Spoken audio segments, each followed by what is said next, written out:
U.S. Navy, 3-star admiral, 31 years. Congressman, very good to have you.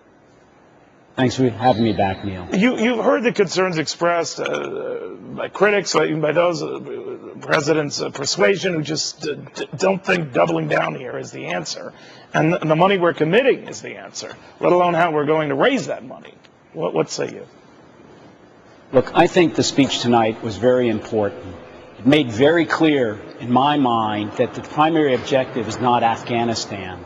It's that safe haven of al-Qaeda that's in Pakistan.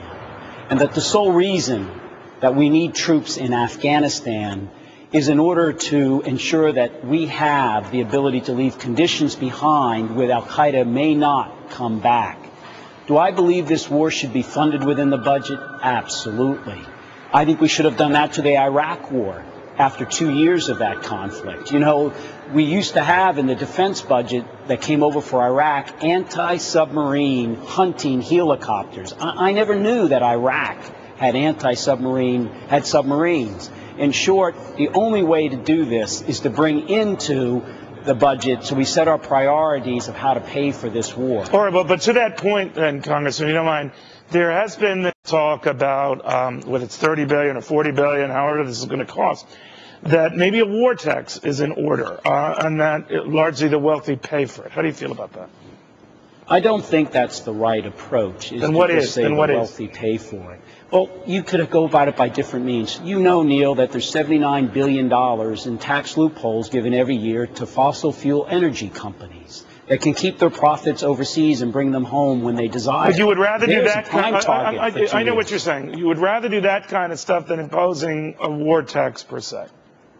Well, a tax might have to be brought up. My point is this: bring it inside the budget and pay for it by either finding programs that should be cut in the prioritization of what our national security overall is, or raise the revenues to do this. This is no longer an emergency that just happened like Hurricane Katrina.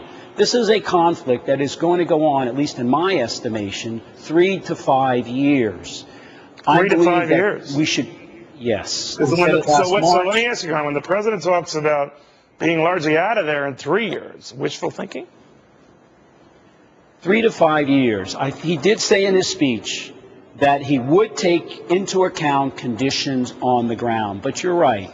I would have preferred, and I watch closely, that this isn't just a strict timetable that we have. I believe that we did need to have a strategy that was often called an exit strategy, where there are benchmarks for measuring success or failures. Every warrior knows that when you have a strategy, you look at it in a cost-benefit way and continually analyze to see if that strategy is working or not. And if the benefits are less than the cost, you change the strategy or exit to a different type of an approach. The president's statement of facts from the White House before the speech said they would give us measurements of progress, but it wasn't mentioned in it, and I think we need this. Neil, the issue here is that this president has made a very good decision to continue to have a measured increase in troops. He stated very clearly that the objective is al-Qaeda in Pakistan, and you know I was on the ground in Afghanistan early in that war as head of the Navy's anti-terrorism unit. This is no longer about Afghanistan. It's about that safe haven in a nation that's almost a failed state, Pakistan. Yeah, but you know, Congress, that's what I don't understand. Weapons. I defer to you. You're a genuine war hero. You're a great patriot.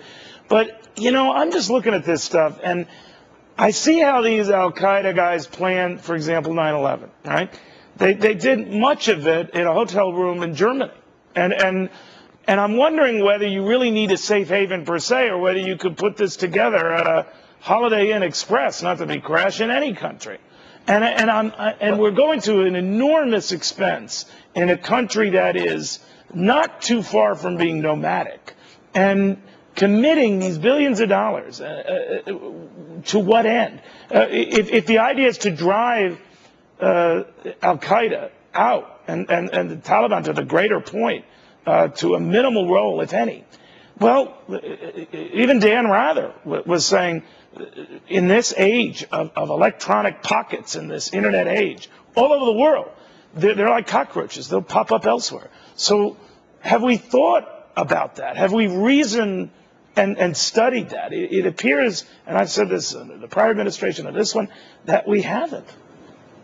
You pose a great question, and yes, I have sat down with the CIA to walk through this over 8 months ago.